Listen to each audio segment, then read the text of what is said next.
Est-ce que pour vous, les ressources humaines sont innovantes ? Pas vraiment ? C'est vrai qu'elles ont souvent la réputation d'être dépassées et pourtant, les RH innovent. Recrutement assisté par IA, politique d'inclusion, flexibilité du travail, les RH tentent de répondre au mieux, à leur manière, aux sujets et aux problématiques de la société. Quelles en sont les tendances ? Les RH peuvent-elles réellement devenir un moteur de changement ? Pour approfondir ces sujets, j'accueille Pierre Monclos. Pierre, bonjour. Bonjour. Pierre, vous êtes expert en innovation RH et vous êtes aussi l'auteur de « Quand les startups scale-up et licornes réinventent les RH » aux éditions Duno. C'est ça ? Exactement. Ou pas mal de RH ont innové, justement. Voilà, on va pouvoir en parler dans notre échange. Pierre, vous accompagnez, vous, les entreprises depuis plus de 10 ans dans l'adaptation aux nouvelles réalités du monde professionnel. Vous en connaissez un rayon, finalement, sur les RH et puis aussi sur les sujets de société qui viennent traverser, qui viennent bousculer un petit peu nos habitudes RH. Donc, on va parler de tout ça. Mais d'abord, je voulais qu'on écoute nos auditeurs. Des pratiques RH innovantes ou inspirantes autour de moi, de proposer des massages ou du yoga ou un coach sportif qui vient régulièrement sur site. J'ai pu remarquer tout ce qui était un peu plus de flexibilité au travail, les horaires aménagés quand on a des rendez-vous médicaux ou autres. J'ai remarqué une certaine évolution, notamment depuis le Covid, où beaucoup d'entreprises ont mis en place le télétravail pour faciliter la vie personnelle, professionnelle. Des fois, il peut y avoir une distance entre les salariés et les RH. Et justement, si elles arrivent à briser cette barrière, c'est ce qui pourra améliorer. Ils vont aussi aider beaucoup à se rendre compte des limites de certains postes et aussi des envies que peuvent avoir les collaborateurs. Certaines entreprises manquent un peu d'orientation vers le RSE. La semaine de 4 jours qui serait très, très bien. Mais je pense de la confiance réelle, que ce soit sur les horaires, les façons de faire, etc. Mais aussi avoir une vraie culture du feedback parce que dans beaucoup de boîtes, c'est encore tabou et maladroit parfois. Je vois par exemple dans mon entreprise actuelle où on travaille de concert avec une personne spécialisée dans l'IA qui nous a créé des prompts pour nos différents sujets. Je suis optimiste, mais à la fois j'ai un peu peur parce que je trouve que des fois ça avance encore trop lentement. Oui, clairement, surtout avec les nouvelles générations là qui poussent vers un travail plus sain et plus humain, donc oui. Pour commencer, est-ce qu'il y a des tendances RH en 2025 ? Et lesquelles sont-elles ? Alors il y en a beaucoup, et parce que le monde bouge au niveau national, international, et parce que je pense qu'on a les ricochets de la crise Covid qui avait en fait soulevé le tapis sous lequel on avait mis plein de sujets qu'on voulait pas encore traiter et qu'on peut plus mettre sous le tapis en 2025.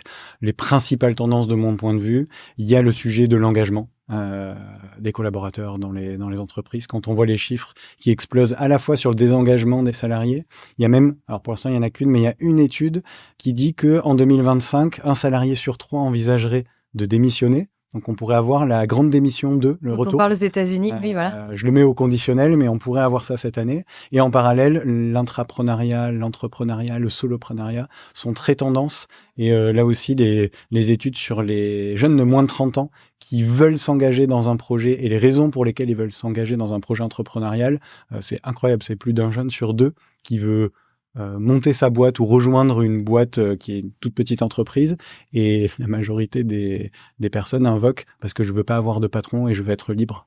Ah, c'est dingue. En 2025, on a ces chiffres, donc ça fait partie des enjeux RH que les entreprises classiques doivent adresser pour dire ok, nous on peut pas vous proposer ça. Quels sont les avantages qu'on peut vous proposer ? Est-ce que ça va matcher avec vos attentes ? Et si oui, c'est quoi qui fait que vous serez engagé de manière durable dans l'entreprise ? Et en parallèle, on a le sujet de l'IA, qui est l'autre grosse tendance, mais qui vient chambouler tout ça parce que on a du mal à voir comment les compétences et les métiers évoluent, pile au moment où les personnes demandent de la visibilité sur la révolution de carrière dans l'entreprise. Donc quand on est RH, qu'on doit gérer ça, et qu'en plus l'IA impacte son propre métier RH, ça fait une année assez chargée. Oui, c'est clair. On va en parler de l'IA pendant toute une partie de notre épisode.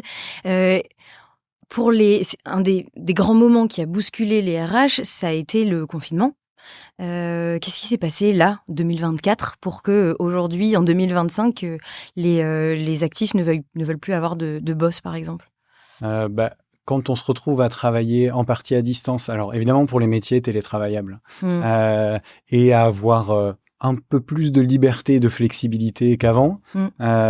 Soit ça marche bien, et c'est que la culture de boîte est adaptée, et dans ce cas-là, ça a même assaini les relations dans les boîtes. Soit, dans la majorité des cas, c'est allé un peu trop vite, et on a réalisé qu'on avait des process à l'ancienne. On a réalisé l'absurdité de réunions avec 20 personnes en présentiel. Enfin, tous ces sujets-là où, aujourd'hui, ça nous fait peut-être un peu sourire, mais il y a que 3-4 ans, il y en a plein qui étaient en train de réaliser ça. Et je pense qu'il y a encore des réalisations en cours au moment où on se parle. Le fait d'être passé par là fait que beaucoup de personnes ont touché à de la flexibilité, à de la liberté, et ont un sentiment de retour en arrière un peu aujourd'hui, où on est loin du Covid, j'espère loin de toute autre pandémie, et se disent, en fait, moi, je veux plus revenir aux conditions de l'époque qui étaient pas assez flexibles par rapport à mon souhait d'équilibre vie pro, vie professionnelle, où ça a plus tant de sens que ça.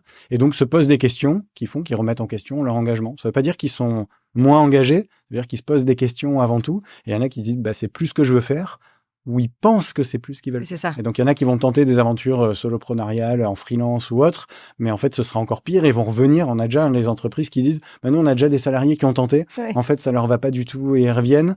Mais quand on est RH ou manager dans une boîte, il faut gérer cette période où les personnes savent un peu moins ce qu'elles veulent, parce que ça élargit, mais ça, c'est sain, leur horizon de qu'est-ce que je pourrais faire et qu'est-ce que je veux faire et qu'est-ce qui me permettra de gagner ma vie ou pas. C'est ce qu'on appelle les salariés boomerang. Exactement. Qui reviennent. Et il y a des entreprises aussi que j'avais interviewées qui, eux, pour le coup, décident d'accompagner l'intrapreneuriat vraiment, mais aussi de permettre à des collaborateurs de travailler, de développer une activité autre au sein même de leur entreprise. Donc c'est de l'entrepreneuriat à côté de l'entreprise, mais quand même dans le corps de l'entreprise, histoire de donner un cadre, quoi. Ça se développe un petit peu. Ça se développe un petit peu. Alors, j'ai l'impression que ça reste exceptionnel parce que c'est quand même très dur à gérer. Ça peut être facile en RH. En RH, la base, c'est déjà de répondre à la stratégie d'entreprise. Donc, c'est difficile de faire le lien. À l'opposé, il y a d'autres entreprises qui disent, OK, vous voulez être freelance, on va proposer un cadre plus confortable aux freelance que le cadre classique, où on va proposer des formations à nos freelances, de l'onboarding. Donc, il y en a d'autres qui disent, non, on va plus parier sur ces nouveaux modes de vie pour que les gens veuillent travailler avec nous, même s'ils veulent pas être salariés. Donc, c'est assez révélateur de l'époque dans laquelle on vit. Et justement, en parlant de l'époque dans laquelle on vit, une des tendances aujourd'hui, c'est le retour au télétravail. Le retour au bureau, donc la fin du télétravail, ou en tout cas un petit peu moins de télétravail. Pourquoi ? Alors là, c'est la conséquence de tous les dysfonctionnements qui ont été révélés par le télétravail, les dysfonctionnements d'organisation, de management, de culture de l'oral, on peut rentrer dans les détails. Le télétravail a mis en exergue plein de problèmes, et ça laisse penser aux managers et aux dirigeantes et aux dirigeants d'entreprise que il y a un peu trop de télétravail et qu'il y a des choses qu'on fera ou qu'on réussira mieux en présentiel. Et donc, il y a beaucoup de boîtes qui disent on est allé un peu trop loin sur le télétravail, on l'arrête pas totalement, mais on va réduire cette partie de télétravail. Et il y en a qui le font très maladroitement, qui produisent les effets inverses de ceux escomptés. Et il y en a d'autres, au contraire, qui sont humbles et qui assument. Et ceux qui réussissent, c'est plutôt les positions, sans surprise, les positions équilibrées. Ouais. On a l'exemple des États-Unis, où en tout cas, ça se fait de façon assez violente. En fait, c'est même infantilisant. C'est violent et infantilisant. Quand on a des patrons de boîtes comme celui de JP Morgan, donc qui est dans le secteur de la finance, et qui disent aucun salarié n'est fichu de me répondre le vendredi, parce que sous-entendu, vendredi, ils sont en télétravail, donc ils bossent pas. C'est quand même incroyable. Ça a été relayé par tous les médias du monde, alors que c'est pas très compliqué quand on est RH. Je pense qu'on a fait juste 2 mois d'études RH. On sait déjà que s'il y a ce problème, le problème, c'est pas le télétravail, c'est qu'il y a un problème de leadership, d'organisation, d'engagement. Et du coup, il se retrouve à devoir dire ça publiquement, ce patron dont j'ai pas le nom en tête, je pense sans réaliser que c'est une absurdité, le nombre de personnes qui doivent se dire c'est juste t'es un mauvais boss. Oui, c'est ça, en fait, c'est de ta faute. C'est probablement ça, le télétravail. Normalement, c'est pas ça la conséquence du télétravail, surtout quand on voit des boîtes, que ça soit dans la tech ou autre, qui ont explosé sur des modèles basés 100% à distance. Donc on sait que c'est possible, c'est juste qu'il faut arriver à le faire. Et il y a eu plein de déclarations infantilisantes, même par des PDG d'entreprises françaises. Le PDG de L'Oréal a dit il y a à peu près 2 ans que les télétravailleurs, ils n'avaient... Alors c'est quoi ? C'est aucune émotion, aucune créativité. Il a sorti un nombre de qualificatifs pour les dénigrer. Alors, il y en a qui disent que c'est parce que il y en a certains qui ont intérêt à ce que les bureaux ne soient pas vides parce qu'ils ont beaucoup de participation immobilière. D'accord. Donc, il y a une théorie de lobbying pour les bureaux. Moi, je pense juste que c'est des managers qui ont peur de pas avoir autant de contrôle que ce qu'ils avaient avant. Ça les rassure pas. Et donc, ils misent sur du présentiel pour résoudre des problèmes qui n'ont rien à voir avec le présentiel et le distanciel. Et moi, je rêverais, en fait, d'entendre. Je pense qu'il y en a eu, c'est juste que je les ai pas entendus jusqu'aujourd'hui, mais tes managers ou tes RH, quelqu'un qui dit, bon, ben voilà, ça fait 2 ans qu'on a 3 jours de télétravail par semaine. Là, on va passer juste à 2 jours parce que on a des défis comme la collaboration, la résolution de problèmes complexes, l'innovation, pour adresser nos enjeux stratégiques qui sont tellement compliqués qu'on pense qu'on a un peu plus de chances de réussir si on se voit un peu plus en présentiel. On peut réussir en partie à distance aussi, on a même eu de belles réussites, mais on pense qu'on a plus de chances de réussir. Donc on remet un peu plus de présentiel, on n'arrête pas le télétravail parce qu'on sait ce que ça vous apporte, on teste cet équilibre parce qu'en fait on peut pas savoir à l'avance. Pendant un an, dans un an on refait le bilan et puis on voit comment on juge ça. S'il y a un discours comme ça, c'est quand même assez difficile quand on est salarié de se dire « Oh, c'est abusé, c'est que pour la performance de l'entreprise. » C'est équilibré. Maintenant, mais il y en a plein qui tombent dans l'infantilisant de dire bah non, on arrête le télétravail, ça marche pas, point à la ligne et on revient en 2019. Ouais, et ça, c'est terrible parce que justement, c'est dire aux salariés en télétravail tu ne travailles pas. Et je ne me ferai pas avoir. C'est très infantilisant, tu le disais, mais c'est presque accusateur, quoi. Et après, on leur demande d'être engagés. Voilà, oui. Alors que on n'a pas confiance en eux. Je voulais vous faire écouter justement un extrait d'un homme politique. Je suis pas sûre qu'ils connaissent vraiment le télétravail. Le télétravail, c'est de la télé, c'est pas du travail. Voilà, c'est très bref, mais c'est assez fort. C'est Nicolas Sarkozy. Ouais, alors le problème, c'est qu'il a dit ça devant un parterre d'entrepreneurs dans un salon ou un événement, et que tous les entrepreneurs se sont pavanés en disant ah, effectivement télétravail. Enfin, ils ont rigolé à cette blague qui est pas drôle du tout. Donc ça aussi, c'est assez révélateur de la vision, de mon point de vue, archaïque qu'ont les gens du télétravail et de mauvaises raisons pour lesquelles ils veulent retourner au présentiel. Évidemment, pour ceux qui veulent retourner au tout présentiel, notamment pour ces raisons-là, en fait, ils vont perdre des talents. Mais là aussi, et ça, je pense que c'est un peu plus vrai aux États-Unis, il y en a qui l'ont déjà démontré, que ce serait une manière un peu déguisée de dégraisser la masse salariale dans des contextes économiques un peu tendus, de dire bah revenez tous au bureau si vous n'êtes pas contents. Alors nous on le dit pas en France comme ça, mais il y a des patrons qui l'ont dit aux États-Unis. Bah vous quittez l'entreprise. D'accord. L'effet que ça peut avoir effectivement, c'est que des gens se disent ah bah non moi je peux plus. J'ai basé ma vie sur un équilibre avec un peu de télétravail, donc je vais quitter l'entreprise. Et ça coûte beaucoup moins cher aux entreprises d'avoir des gens qui partent. Mais le problème quand on fait ça, c'est quand même souvent qu'on perd les meilleurs talents qui retrouveront facilement du boulot ou autre. Donc je suis pas sûr. Peut-être qu'à court terme, à l'échelle du bilan comptable de l'année, en masse salariale, ils pourraient s'y retrouver. Et encore. Mais à moyen terme, pas du tout. Et puis sur l'image de l'entreprise aussi, aujourd'hui, ça fait partie des attentes des jeunes actifs quand ils passent des entretiens. Est-ce qu'il y a au moins 1 journée, 2 journées de télétravail ? Des jeunes actifs et des moins jeunes actifs. C'est devenu effectivement dans la guerre des talents qui reste très difficile malgré les chiffres du chômage. Sur plein de métiers, effectivement, c'est un argument clair. Mais c'est pour ça que tu vois, je comprends pas pourquoi certaines boîtes en arrivent là, alors qu'elles vont devoir payer des cabinets de recrutement hyper chers pour trouver des personnes qui vont les remplacer, qui vont peut-être pas rester très longtemps. J'ai du mal avec ça. Ouais. Bon, en tout cas, c'est le fonctionnement américain. C'est vrai que on a du mal à comprendre parfois comment ça fonctionne là-bas. On dit souvent que les Américains ont 10 ans d'avance sur nous. J'espère que c'est faux. En tout cas, sur le modèle de... Maintenant, ils ont 100 ans de retard. Oui, alors ça, c'est un autre sujet. Dans ce que tu disais justement sur le télétravail, c'est un révélateur de dysfonctionnement et non pas, on l'accuse un petit peu de tout. Mais au final, ça révèle plein de problèmes et notamment des problèmes de management. Ce qui est intéressant sur le management, on en a parlé dans un épisode précédent, c'est que c'est évidemment un sujet de toute façon comme tous les sujets humains, c'est des sujets compliqués qu'on a aussi du mal à aborder. Et puis, apparemment, en France, on est un petit peu en retard, très légèrement en retard. Il y a une étude de l'Inspection générale des affaires sociales qui a été publiée en 2025 qui classe la France comme médiocre en termes de management. Toi, tu as un peu travaillé sur cette étude. Pourquoi ? Alors moi, j'ai été surpris, oui, parce qu'on est qualifié comme ayant un management vertical, hiérarchique et peu coopératif. Et Moi, j'ai interviewé beaucoup de DRH, déjà pour apprendre mon métier de DRH et ensuite pour le partager dans un bouquin que tu as cité en introduction. Et ça, plus la médiatisation des bonnes pratiques managériales, plus ce qu'on voit sur les réseaux sociaux, je pensais que le management participatif était devenu majoritaire depuis un moment en France.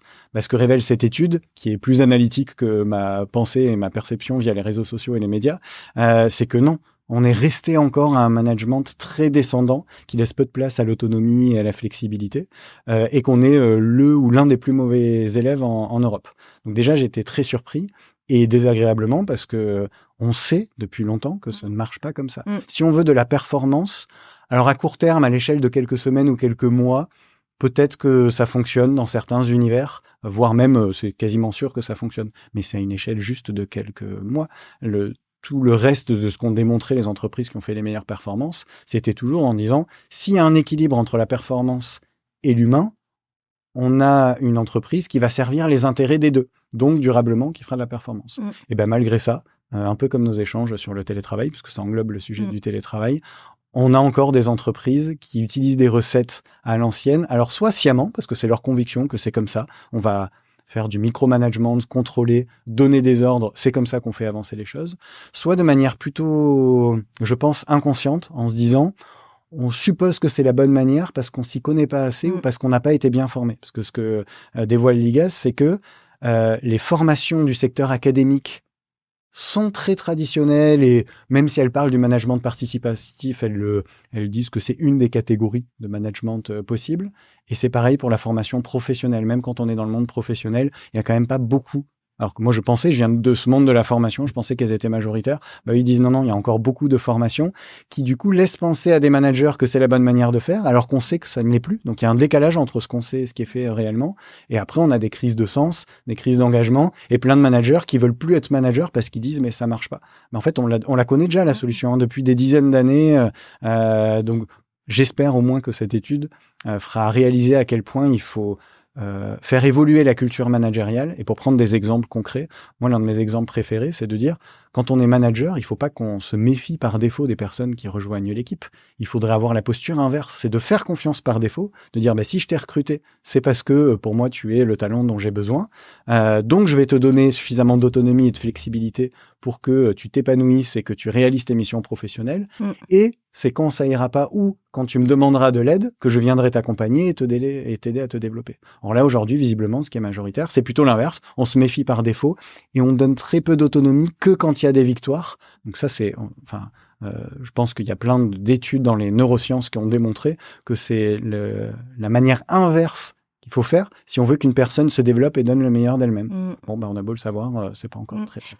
Et ce qui est marrant, c'est que cette étude de l'IGAS, en fait, il y en a pas tant que ça des études au final sur le management. La preuve, c'est que toi, tu travailles beaucoup sur ce genre de sujet. Et au final, il y en a une sortie en 2025, ça a été une surprise. Parce que c'est pas populaire. Qui commande les études sur le management? C'est des boîtes de conseils en management, des boîtes qui vendent des formations en management ou autres. Et donc, il y a plus la tendance à dire regardez le management moderne et les nouveaux codes, et donc ça laisse penser que c'est devenu majoritaire, mais non, et la preuve, moi je l'ai pensé en interviewant des DRH, et encore moi j'ai fait des interviews dans la tech, et même dans la tech, il y a eu quelques retours en arrière sur le management, où certains ont considéré qu'il donnait un peu trop de liberté et d'autonomie, dans les boîtes dont au final c'était pas vraiment la culture et l'ADN qui sont un peu revenus en arrière, et qui, j'espère, après les débats qu'on a dans ce genre de podcast, se diront c'était peut-être pas la meilleure manière de faire, il faut qu'on revienne au début. Mais maintenant que j'ai dit tout ça, je sais que c'est quand même pas facile à faire à une échelle de plusieurs centaines ou plusieurs milliers de collaborateurs. Dans une boîte qui a 20-30 personnes, c'est très facile parce que quand il y a des erreurs ou des grains de sable dans les rouages de l'organisation, on le voit assez rapidement. Quand c'est à une plus grande échelle, c'est beaucoup plus compliqué à gérer, et je pense que ça explique aussi pourquoi les progrès sont lents. C'est juste que c'est pas facile. Il n'y a pas de recette magique pour le faire quand on est multisite et qu'on a des centaines ou des milliers de collaborateurs et plein de métiers différents. Oui, et puis encore une fois, il y a peut-être une volonté RH, mais comme tu dis, il faut faire bouger un sacré paquebot, et puis c'est pas juste les RH, il faut que ça vienne d'ailleurs aussi. J'imagine qu'il faut aussi que le chef d'entreprise et puis que toutes les strates de managers aient envie de faire bouger les choses, quoi. Quand on est RH, on est là pour appliquer la vision managériale des dirigeants. Il y a quelques RH qui arrivent à bousculer le CODIR, le COMEX ou autre pour leur montrer à quel point il y a des cultures managériales qui évoluent et qu'il faut les implanter. Mais ça reste l'exception parce que c'est pas ce qu'on demande au DRH. Encore faut-il avoir sa place au CODIR, au COMEX ou autre. Et encore faut-il avoir des dirigeants qui acceptent d'avoir d'autres visions qui viennent de la part des DRH, dont à la base, c'est pas ce qu'ils attendent. Ils attendent de l'administration du personnel, la gestion du personnel, attirer et fidéliser les talents. Ce qui est intéressant dans tout ce que tu dis, c'est que c'est une nouvelle culture managériale qu'il faut insuffler. On parlera d'ailleurs de l'entreprise apprenante dans un futur épisode. On pourrait le faire aussi ensemble, mais je pense qu'on n'aura pas forcément le temps. On a un petit peu parlé des États-Unis. Je voulais savoir s'il y a un effet Trump sur les cultures d'entreprise, les cultures RH même en France. Alors, je suis un optimiste, donc je pense pas qu'il y ait d'effets négatifs, mais je suis pas sûr d'avoir raison. Je m'explique. Depuis que Trump est arrivé au pouvoir, il a dit ce qu'il pensait de la diversité, de l'inclusion. Il a même encore plus récemment adressé des courriers aux entreprises qui bossaient avec l'État fédéral américain pour dire non pas on ne veut pas que vous ayez des politiques de diversité et d'inclusion, mais on veut que vous adhériez à nos politiques anti-diversité et inclusion. Je savais pas que c'était possible d'aller aussi loin. C'est dingue. Alors quand il y a des enjeux business derrière, je sais qu'il y a des entreprises qui vont renier même des croyances sincères qu'elles ont parce qu'elles se disent sinon moi je perds des emplois, je perds des marchés. En tout cas en France elles ont pas voulu, beaucoup d'entreprises n'ont pas communiqué sur le fait qu'elles avaient reçu ce mail. Ça reste assez secret. Exactement. Donc on va voir ce qu'elles vont faire. Je pense qu'il y en a qui vont simuler d'adhérer à ces politiques-là et derrière de dire non on garde nos politiques de diversité et d'inclusion. Je pense que l'impact positif potentiel c'est de se dire, s'il y a plein de boîtes américaines qui veulent plus de leurs talents divers, allons les chercher. C'est déjà très compliqué en France de recruter des talents. Ça pourrait avoir l'inconvénient, comme on en avait parlé, réalisé, qu'en fait, il faut aussi qu'on privilégie les talents qu'on a déjà en France et les talents juniors qui ont besoin d'expérience pour se développer. Mais bon, on a quand même des super talents, notamment aux États-Unis, à aller chercher. Donc, les scientifiques ont initié cette démarche. Est-ce qu'il faudrait que les RH et les managers le fassent aussi ? Je pense. En attendant, il y en a qui vont être rassurés dans le fait que potentiellement, la diversité et l'inclusion, on en fait tout un pataquès et ça amène pas tant que ça. Là aussi, c'est faux. Alors j'ai refait les vérifications il y a 2 semaines pour être sûr d'être correct. Toutes les études qui ont été menées dans les différents pays du monde, donc dans les différentes cultures managériales et organisationnelles, démontrent que des équipes diverses et inclusives ont un impact positif sur l'innovation et ou sur la performance. Donc, on sait que ça a un impact positif. C'est-à-dire que même si on se fichait de l'humain, imaginons, moi je suis un DRH demain, je redeviens DRH, je me fiche complètement de l'humain. Si mon seul enjeu, c'est la performance de l'entreprise, j'ai quand même intérêt à avoir des équipes diverses et à bien inclure toutes ces diversités-là, à rendre accessibles les sujets, à favoriser l'équité, même si j'avais pas de vision humaine. Alors si en plus on ajoute l'éthique de l'humain, je pense donc que ces sujets-là ont de beaux jours devant eux dans la majorité des entreprises françaises, mais il va peut-être y avoir 2-3 ans où ça va secouer, être difficile. Donc il faut quand même rappeler ce que montrent les études scientifiques, même s'il y en a qui commencent à critiquer la science. Ça, c'est pas mon sujet. Oui, c'est vrai. Ce qui est intéressant aussi, c'est qu'en fait, ces remous, ces moments peut-être un petit peu difficiles, ils permettent aussi peut-être à certaines boîtes de justement poser les règles et de dire nous l'inclusion c'est important pour nous et puis c'est pas un sujet. Ça va permettre aux gens de se positionner et d'assumer. Ah ouais, mais je m'attendais à ce qu'il y ait pas mal d'entreprises qui affichent ça. J'ai pas encore vu de communication. Alors envoyez-moi des messages si vous en envoyez. Avec plaisir. Justement, opportunité incroyable de dire nous on s'en fiche des marchés américains, on s'en fiche de ce que pensent. Et peut-être que les RH sont débordés, parce que j'en connais plein, je suis sûr qu'en fait, ils pourraient dire ça, mais ça n'a pas été leur priorité de suite. Il y a d'autres boîtes dans lesquelles ils n'ont pas le droit de dire ça, potentiellement, parce qu'il y a ces craintes-là. Il ne faut pas que les entreprises soient politiques, mais il y a quand même quelques engagements qu'ils pourraient prendre. Moi, clairement, j'ai été DRH de Youno. Si je l'étais encore aujourd'hui, c'est le des premiers trucs, je me serais régalé de dire, en fait, nous, on sait que c'est comme ça. Venez nous rejoindre. Si vous avez peur d'être discriminé ou quoi que ce soit, nous, on adore c'est ça qui a fait le succès de notre boîte aussi. Même si on n'a peut-être pas été les plus divers et inclusifs, je dis pas qu'on a été parfait, mais on l'a vu, on l'a constaté de nous-mêmes, et il y a des études qui le démontrent. Donc, je m'en serais emparé. J'espère que ça inspirera quelques RH. Ouais, on espère aussi. Donc, on parle des différentes tendances qui traversent le monde de l'entreprise. Dans les RH, justement, malgré ce qu'on disait sur le retour au travail, et il y a souffle quand même un vent de modernité, de flexibilité. Il y a plein de petites choses qui sont mises en place pour améliorer la qualité de vie au travail. Lesquelles sont-elles ? Alors déjà, merci le Covid et merci les startups. Elles ont amené des mauvaises choses et des bonnes choses, mais grâce aux cultures managériales des startups et grâce au Covid qui a amené des contraintes, aujourd'hui, on a, alors sauf si l'IGAS nous sort un rapport l'an prochain pour dire que c'est l'inverse, moi j'ai la perception qu'on a progressé dans la flexibilité qu'on accorde aux salariés, notamment sur leur temps de travail ou de repos. Et pas juste pour, au début on se disait, il y a eu le congé second parent, c'est ça les progrès, mais en fait ça veut dire qu'on favorise surtout ceux qui ont des enfants, et les autres, qui sont plus âgés, qui ont eu des enfants il y a longtemps, ou qui veulent pas d'enfants, ou qui sont plus jeunes, on les laisse un peu de côté. Donc c'est presque de la discrimination positive. Moi je trouve pas, parce qu'en fait la majorité des mesures, c'était plus de la flexibilité globale. Si on prend des échantillons dans lesquels moi j'ai pu faire des mesures, dans le monde des startups et scale-up, on a audité un peu plus de 200 boîtes pour leur demander, est-ce que vous avez des horaires flexibles ? Ce que j'appelle horaires flexibles, c'est pas très conforme au droit du travail aujourd'hui, c'est vous contrôlez pas les heures de début et de fin de journée des collaborateurs, mais vous vous assurez pour autant qu'ils bossent pas trop et qu'ils ont des horaires corrects. Parce qu'il faut pas qu'il y ait une dérive à l'opposé de l'effet escompté.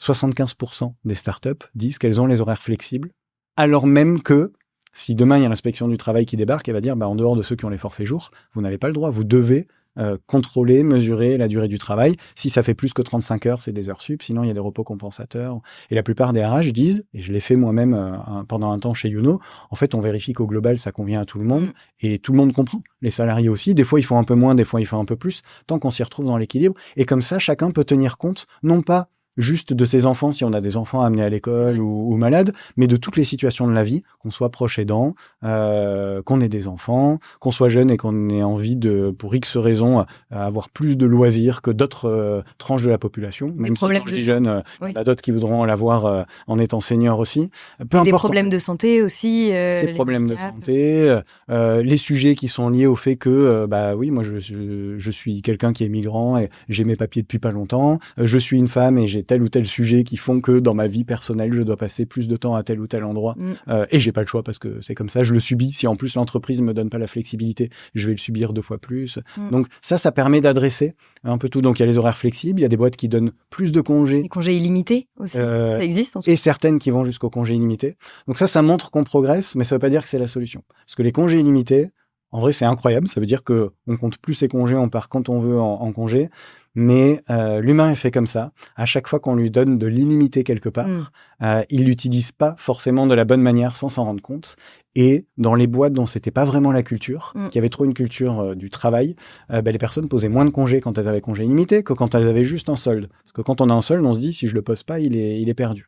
Donc il y a beaucoup de boîtes qui disent nous on va pas faire les congés illimités, on va, tu vois, nous chez Youno, on en a juste rajouté plus en se disant comme ça on est sûr que les gens ils se reposent tant de semaines par an et vu qu'il y a un solde on sait qu'ils vont tous les poser. J'ai jamais quelqu'un qui a raté ne serait-ce qu'un jour de congé. Donc ça je pense que c'est plus un symbole où il faut se dire ça montre vers quoi on peut tendre pour aider à la flexibilité et en général ça se passe bien et ça nuit pas à la performance, voire même c'est l'inverse. Quand on augmente le nombre de congés ou quand on passe à la semaine de 4 jours payés 5, beaucoup de boîtes démontrent qu'elles ont des résultats en termes de performance qui augmentent significativement, mais aussi pour attirer et fidéliser les talents, ce qui coûte très cher et ce qui a un impact indirect sur la performance. Là aussi, ça a des effets tellement positifs que ces boîtes ne reviennent pas en arrière. Notamment LDLC, Laurent de la Clergerie, qui parle beaucoup de ce sujet-là. Pour le coup, c'est 4 jours payés 5 sans augmentation des heures de travail. Exactement. Et souvent, on dit « Ah, mais ça marche pas dans tous les secteurs ». La semaine de 4 jours, c'est faux. Ça a été testé à la police, dans les hôpitaux. LDLC, ils ont plein de métiers différents avec des guichets d'accueil. Donc, c'est pas que des métiers télétravaillables ou des métiers de la tech ou autre. Non, c'est juste qu'il faut trouver la bonne manière de faire. Mais c'est un avenir probable et possible du travail. Et justement, sur cette flexibilité qu'on retrouve donc beaucoup dans les startups, est-ce qu'il y a un grand écart peut-être qui est en train de s'installer entre des entreprises très flexibles de plus en plus et des entreprises un peu plus à l'ancienne, arrêtées sur le fait que tout doit être dans un cadre très strict? Je pense. Et d'ailleurs, c'est pas une question de taille d'entreprise, parce qu'on a des très grosses boîtes qui ont des congés incroyables et qui vont même aller plus loin avec des congés menstruels ou autres, qui vont proactivement favoriser des congés pour combler des inégalités ou inéquités du fait de la société, pas même de l'entreprise. Donc ça, je trouve ça assez louable. Mais oui, il y a deux mondes. Après, selon les métiers et les secteurs d'activité, c'est peut-être moins gênant pour certains métiers de dire non, on peut pas vous donner trop de flexibilité. Les personnes, c'est pas ce qu'elles recherchent parce que elles savent que ce sont les contraintes de leur métier. Et dans ce cas-là, c'est assez intéressant parce que on peut toujours trouver des manières d'être flexible. Il y a des usines dans lesquelles, vu qu'ils pouvaient pas donner de télétravail à certains ouvriers parce qu'ils avaient donné du télétravail au cadre, ils ont dit vous ferez la semaine de 4 jours. D'accord. Parce que vous ne pouvez pas avoir du télétravail du fait de votre métier. Donc en fait, quand on réfléchit, on peut toujours trouver des manières de faire pour donner de la flexibilité. Ça peut passer par le temps, par le travail à distance, par les congés, par autre. Mais il y a des écarts qui se creusent et à l'heure de la guerre des talents qui est amplifiée, où maintenant on veut des talents qui en plus savent bosser avec l'IA, si on n'est pas bon sur la flexibilité, au-delà de l'éthique interne d'aider les personnes à gérer leur situation de la vie de tous les jours, ça va être un peu plus difficile d'attirer des talents, même à salaire élevé. Ouais. Justement, tu amènes le sujet de l'IA, ça va être un petit peu la suite de notre échange. Toi, c'est un sujet qui t'intéresse beaucoup, parce que c'est un sujet qui bouleverse le fonctionnement des RH. Pourquoi ? Moi, quand j'ai commencé à être DRH il y a un peu plus de 10 ans, j'ai entendu la promesse de la révolution digitale qui est on va automatiser des choses, vous allez gagner du temps. J'étais dans l'univers tech, donc j'ai adhéré à 200% à plein de solutions digitales ou autres. Ça m'a aidé, mais ça m'a pas fait gagner du temps, ça a complexifié mon travail. Ça m'a même pris plus de temps parce qu'il fallait gérer tous ces outils, leur interfaçage, la sécurité. Donc, je pouvais pas revenir en arrière, mais la promesse n'était pas vraiment tenue.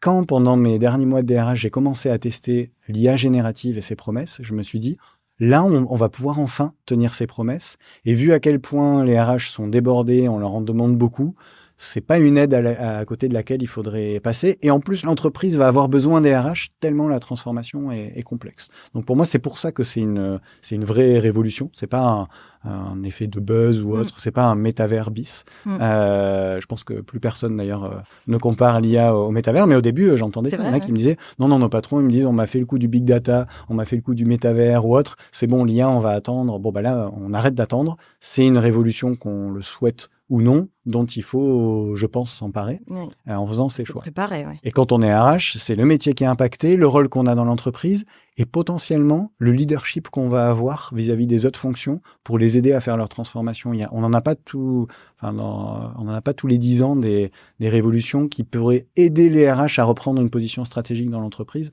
Donc c'est pour ça que je m'y suis intéressé. Et pour l'instant, j'ai pas encore changé d'avis sur le fait que ça a amené plus d'opportunités que de risques pour les boîtes et pour les RH. Et donc c'était un virage à prendre avec enthousiasme. Mais on se méfie. Oui, c'est ça. Globalement, il y a des craintes qui sont soulevées par l'IA générative. On a peur que ça remplace nos emplois. Est-ce que c'est une crainte qui est fondée ? Est-ce que c'est vrai de tout ce qu'on a pu voir ? Est-ce que oui, il y a vraiment des métiers qui sont menacés ? Est-ce que tous les métiers sont menacés ? Alors la question elle est compliquée. Il y a eu une crainte au début qui était surtout liée à la méconnaissance de ce qu'était l'IA. Quand on maîtrise pas une technologie, on surestime la perception qu'on a de cette technologie à venir remplacer soit son emploi, soit les choses qu'on aime faire. Quand on connaît mieux, en général, et c'est ce qui s'est passé les premiers mois de l'IA générative, beaucoup ont dit en fait non, l'IA est loin de me remplacer, vu à quel point ça marche pas bien, il y a des erreurs ou autre. Mais là, on est en train d'assister à une deuxième vague de ces craintes parce que on a l'essor d'agents IA, donc on va dire d'intelligence artificielle qui ont le pouvoir de faire des actions sans même qu'on leur demande en autonomie et qui sont l'équivalent des actions qu'on fait dans le travail. On pourra entrer plus dans les détails si tu veux. Et donc il y en a plein qui se disent ok, en fait c'est ça qui va nous remplacer. La preuve, ou pour nourrir ces craintes-là, parce que en fait, je pense qu'elles sont pas totalement fondées, mais je comprends qu'on ait ces craintes.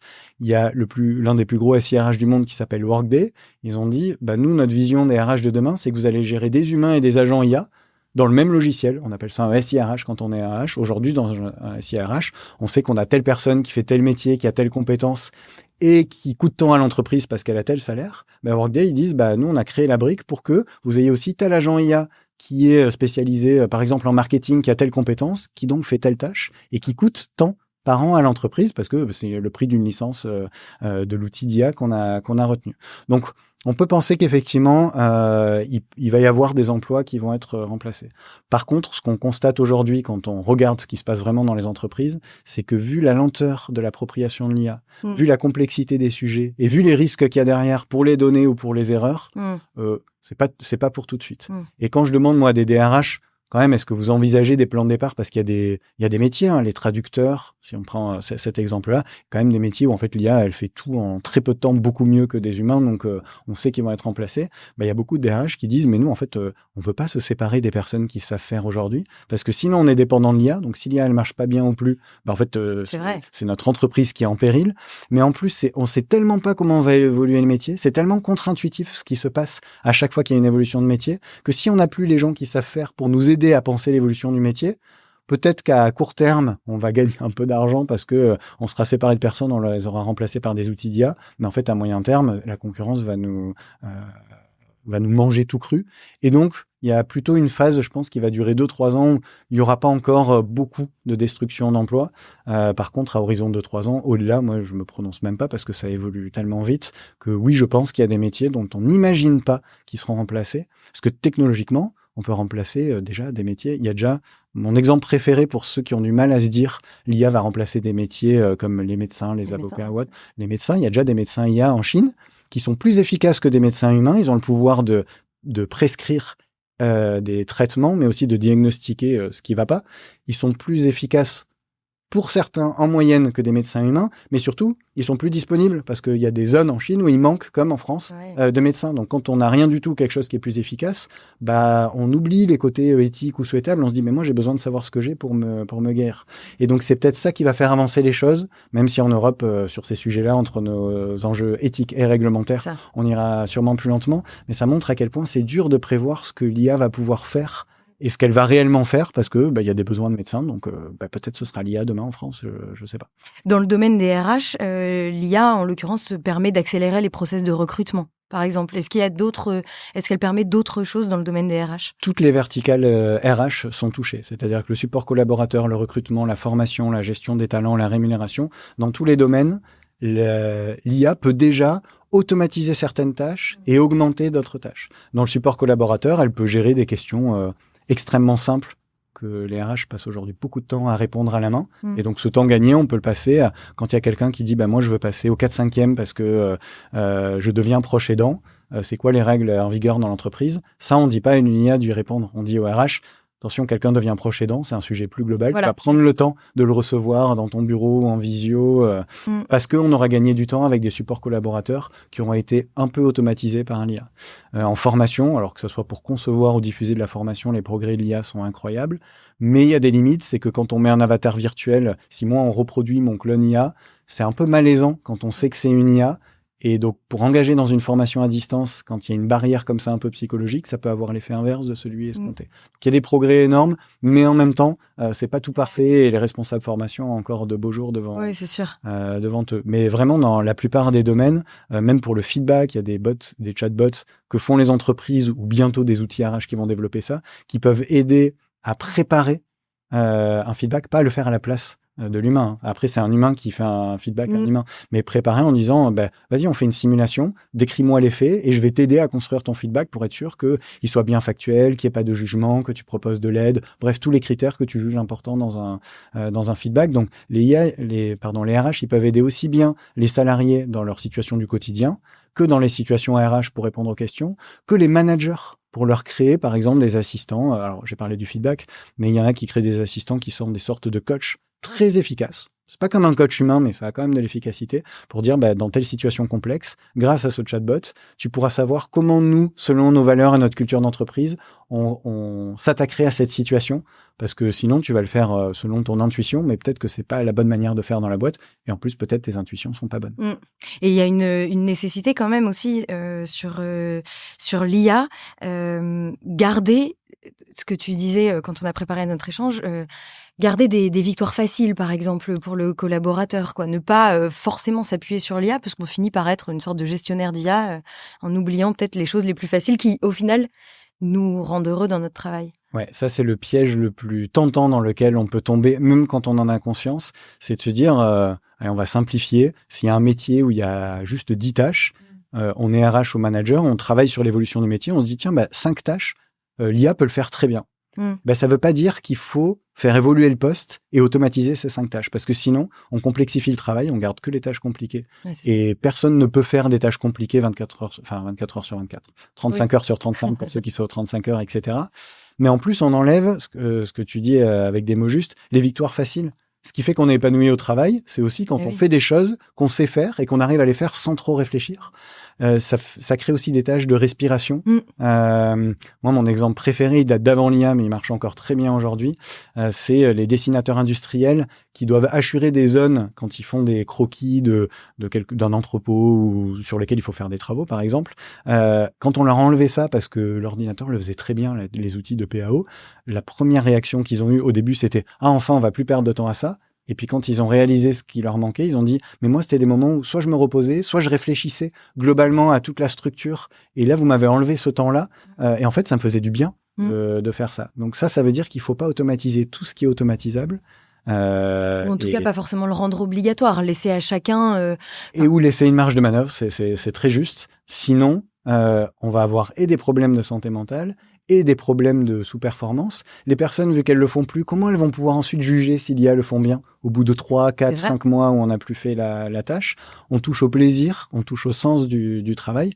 Puis en fait, c'est en faisant qu'on apprend. Donc si on fait faire à l'IA, on n'apprend plus. Et si demain, l'IA, finalement, elle marche plus si bien que ça, on devient dépendant de l'IA. Et ça, c'est un gros danger. Il y a déjà des entreprises qui ont des plans stratégiques pour dire si l'IA ne marche plus, il faut que les personnes sachent quand même faire les choses et qu'on puisse continuer, parce que sinon, il suffit qu'il y ait un problème d'opérateur d'IA ou autre pour que ça remette en cause notre modèle économique. Et il y a d'autres boîtes qui font se tête baissée en sous-estimant peut-être ce risque. C'est intéressant, ça allait être ma dernière question, parce qu'on arrive à la fin de notre échange, justement sur le demain. Au final, quels sont les risques et comment on s'y prépare? Donc, tu y réponds là. Il y a même une étude dont tu parlais, de la Microsoft... c'est quoi cette étude? Microsoft with... Carnegie Mellon University, c'est ça? Oui, alors c'est quand même incroyable, c'est qu'en plus, c'est une étude qui a été faite en partenariat avec une boîte qui vend des IA. Donc, on pourrait penser qu'ils voulaient valoriser l'utilisation de l'IA, mais non, là, ils ont montré, attention, quand on utilise trop l'IA, on perd son esprit critique au fur et à mesure parce qu'on se base trop sur l'IA. D'accord. Et ce qu'il y a derrière ça, à mon avis, c'est que, en fait, ça veut dire qu'on pose tout le temps des questions à l'IA, on fait faire à l'IA, on oublie de demander à son collègue aussi, qui sait peut-être qui a peut-être la réponse à la question. Donc, on est en train de s'isoler et on a un réflexe où on a tellement plus besoin d'aide au quotidien, où on perçoit qu'on n'a plus besoin de cette aide-là, qu'on fait faire à l'IA et qu'on ne voit pas tous les apprentissages qu'on avait à faire, ne serait-ce qu'une fois sur 10, cette tâche-là, même si elle peut être automatisée. Et on perd donc en esprit critique, alors même que la compétence qui devient la plus cruciale à l'ère de l'IA pour vérifier que l'IA fait pas d'erreur, c'est l'esprit critique. C'est vrai. Donc il faut faire attention à pas tomber dans ce cercle vicieux, sinon les dégâts, pour ceux qui pensent qu'à la performance en se disant moi je vais implanter de l'IA pour être plus performant, attention, ça c'est un énorme piège. Mais même quand on en a conscience, je pense qu'on peut quand même tomber dedans, parce que c'est tentant. On se dit mais en même temps j'ai pas envie de faire ce compte rendu de réunion ou autre. Si on n'écrit pas le compte rendu à l'ordinateur ou à la main, on a moins de chances, ça c'était démontré par les neurosciences, d'assimiler ce qui a été dit, d'apprendre des choses et de les mémoriser. Donc un commercial qui nous écoute et qui fait tous ses comptes rendus avec de l'IA, peut-être qu'il va être moins bon commercial déjà dans 2-3 mois parce qu'il mémorisera moins des informations importantes pour ses prochains rendez-vous. Ce qui est intéressant, c'est de garder du temps ou que l'entreprise laisse du temps pour que chacun réfléchisse aux conséquences que l'IA a, leur usage de l'IA a sur leur recul, leur capacité de recul, leur réflexion, etc. Avoir ce temps post-utilisation de l'IA pour se dire est-ce que j'ai vraiment retenu au final ce compte rendu ou est-ce qu'au final je deviens complètement dépendant et ça me fait perdre du temps. Il faut aller vite mais petit à petit ou comme tu le disais bien, laisser des marges de manœuvre pour que les gens disent moi j'ai l'impression que ça m'est encore important de le faire ou ça me fait du bien dans mon quotidien et donc il faut que je puisse le faire même si l'IA pourrait le faire en 2 minutes alors que moi il me faut 1 heure. Alors ça, quand on parlait au début des cultures managériales un peu traditionnelles, ça va pas être simple à mettre en place et je pense que c'est le rôle des RH de créer de la valeur en expliquant ça pour qu'on n'aille pas trop vite. Ouais. Dernière question, et faut y répondre très rapidement, comme ça après je conclus. Selon toi, quel est l'enjeu numéro 1 que les RH doivent prioriser en 2025 pour rester attractifs et performants? Je vais tricher, il y a un double enjeu. Il y a l'enjeu de l'engagement des équipes, donc on le sait déjà, donner du sens, mais dans un contexte qui change. Et en parallèle, intégrer l'IA de la bonne manière pour laisser aussi de la place à l'humain et pas dire l'IA c'est magique, ça va faire plein de choses, de rappeler quelle est la place de l'humain, ce qui participe de l'engagement. Super, merci pour cette réponse efficace.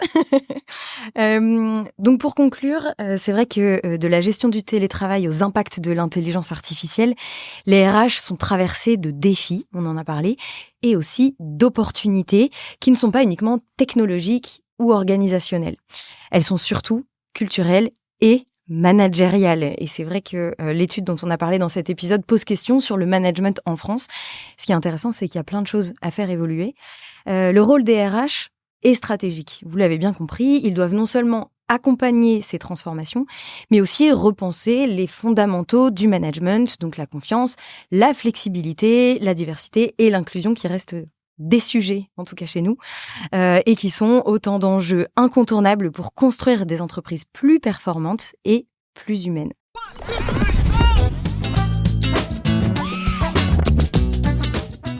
Merci de nous avoir écoutés et je vous dis à très bientôt pour un nouvel épisode.